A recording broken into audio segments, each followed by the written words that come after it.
Jumla ya ajali 31 zimeripotiwa mwezi wa Septemba 2025, ambapo wilaya ya Magharibi B imeripotiwa kuwa na ajali 5 sawa na 16.1% ukilinganisha na wilaya nyingine. Akiwasilisha takwimu za ajali na makosa barabarani, takwimu kutoka kitengo cha division ya jinsia na ajira, ofisi ya mtakwimu mkuu wa serikali Asha Musa Mahfudh anasema jumla ya ajali 31 zimeripotiwa mwezi wa Septemba 2025, ambapo wilaya ya Magharibi B imeripotiwa kuwa na ajali nyingi, ajali 5 ambazo zimeripotiwa sawa na 16.1% ukilinganisha na wilaya nyingine. Anasema mlinganisho wa ajali za barabarani kwa mwezi wa Agosti 2025 na Septemba 2025, idadi ya ajali za barabarani zilizotokea kwa mwezi wa Septemba 2025 zimeongezeka kwa 19.2% na kufikia ajali 31. Kutoka ajali 26 kwa mwezi wa Agosti 2025, wilaya ya Kaskazini B imeripotiwa kuwa na ajali 7. Mlinganisho wa ajali za barabarani kwa mwezi wa Agosti 2025 na mwezi wa Septemba 2025. Idadi ya ajali za barabarani zilizotokea mwezi wa Septemba 2025 zimeongezeka kwa 19.2% na kufikia ajali 31 kutoka ajali 26 kwa mwezi wa Agosti 2025. Mwezi wa Septemba 2025, wilaya ya Magharibi B imeripotiwa kuwa na ajali nyingi zaidi ambazo zilikuwa ni ajali 5, na mwezi wa Agosti 2025, wilaya ya Kaskazini B imeripotiwa kuwa na ajali nyingi, ajali 7.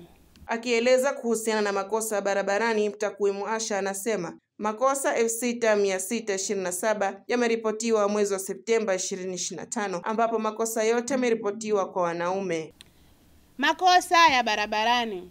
Jumla ya makosa 6627 yameripotiwa mwezi wa Septemba 2025, ambapo makosa yote hayo 6627 yameripotiwa kwa wanaume tu. Wilaya ya Mjini ina idadi kubwa ya makosa ya barabarani, ambapo makosa 1204 sawa na 18.2% kati ya makosa yote yaliyoripotiwa mwezi wa Septemba 2025. Wilaya ya Mkoani ina idadi ndogo ya makosa barabarani yaliyoripotiwa, ambapo ni makosa 43 sawa na 0.6% kati ya makosa yote yaliyoripotiwa mwezi wa Septemba 2025. Nao wadau kutoka Jeshi la Polisi, Wizara ya Afya, Tume ya Haki za Binadamu pamoja na mamlaka ya leseni wakawa na haya kuhusiana na ajali za barabarani. Ile compound au tukiona ile jiografia ya wilaya Magharibi B sasa hivi kwamba barabara ziko ziko vizuri, kwamba sasa wale watumiaji wa barabara kwamba wanakuwa wanajiachia katika maeneo yale pale, kwamba tunakuta mfano barabara ya Fumba, barabara hii hapa ya uwanja wa ndege kutoka airport uwanja wa ndege mpaka Mnazi Mmoja ni maeneo ambayo hatarishi ambayo yanatokea ajali. Kwa hiyo ajali nyingi ambazo zinatokea katika wilaya Magharibi B basi ni barabara ya maeneo ya Dimani, Kisakasaka na huko maeneo huko maeneo Ng'ambo, Fumba. Kwa huku ndo tunapata ajali nyingi za barabarani. Nakuta maeneo yale sana kuna upungufu wa askari, basi nakuta sasa wale madereva wanafanya ile matukio ya ajali. Lakini kutokana na hilo sasa Jeshi la Polisi tumeona sasa tuwekeze katika maeneo ya visibility na tuweke ile nguvu katika maeneo ili kupunguza zile ajali. Na ndio maana kupitia hizo takwimu kwamba zinatusaidia sisi kuona kwamba eneo fulani kwamba tumepungukiwa, kwa namna gani tufanye ili tuwe sawa katika eneo lile pale. Lakini vile nitoa elimu kwa waendesha baskeli kwamba hawa ni kweli kwamba ni waathirika wakubwa wa ajali za barabarani, hasa katika maeneo ya mashamba, kwamba wanatembea baskeli zao hazina taa au hazina visibility yoyote ambayo kumuonesha kwamba yeye yuko barabarani, kwamba yeye mwenyewe ajihatarishia maisha anapokuwa barabarani. Hivyo kwamba ushauri kwamba dereva baskeli yuko salama, kwa lazima avae kwa reflector ambayo itamuonesha mtu ambaye anakuwa mita 100 atamuona kwamba kule kuna mtu ambaye kwa nyakati za usiku. Vile vile kwa usalama wake basi apite ile sehemu ambazo anaenda kwa miguu ambazo zitamsaidia yeye kuwa salama kwa nyakati zile. Kitengo cha mental health, wale ambao watakuwa wameathirika na ajali, tutakuwa na kazi ya kuweza kuwapa ile psychological education ili waweze kurudi katika hali zao za kawaida na kuendelea na majukumu yao. kama sisi kama kitengo tumechukua juhudi mbalimbali kwa ajili ya kupunguza hizi ajali na pamoja na kuwasaidia waathirika wa ajali ambao wanaopata ulemavu. Kama tunavyojua kwamba hizi ajali mtu anapopata pia anaweza akapata na maradhi ya mental health. Sasa kama kitengo tayari tumeunda timu ambayo ni TWG. Hii itahusisha wadau mbalimbali wakiwemo Jeshi la Polisi, wakiwemo Mamlaka ya Usafiri pamoja na kitengo cha mental health, OCGS na watu wengine ambao hawa kazi yao kila mmoja atakuwa na jukumu la kuchukua juhudi katika kila kipengele chake. Kwa mfano, kutoa elimu, lakini vile vile pia kwa wale ambao watakuwa wameathirika katika ajali, kwa wakati wa kutokea ajali tuna mpango kwamba wa kuweka vituo ambavyo hivi vituo vitakuwa na wale tunasema watoa first aid, ambapo mtu akishapata ajali, kwa sababu inaonekana kwamba wengine wanapata madhara zaidi kwa kukosa kusaidiwa wakati wanapopata ajali.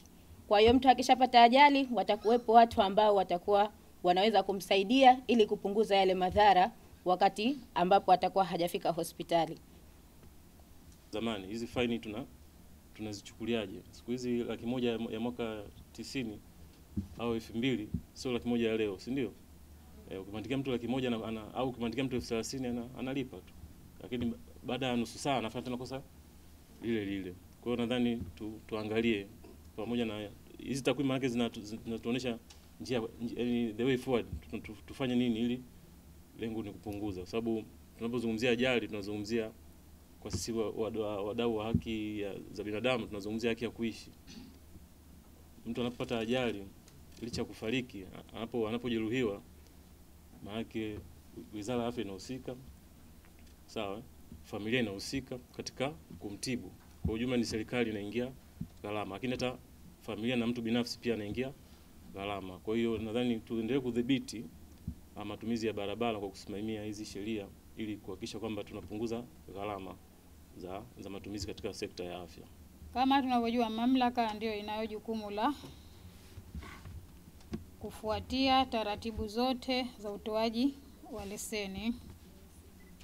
Kwa hiyo na kwa sasa huduma zetu zote kama hizo za utoaji wa leseni tumezihamishia katika mifumo.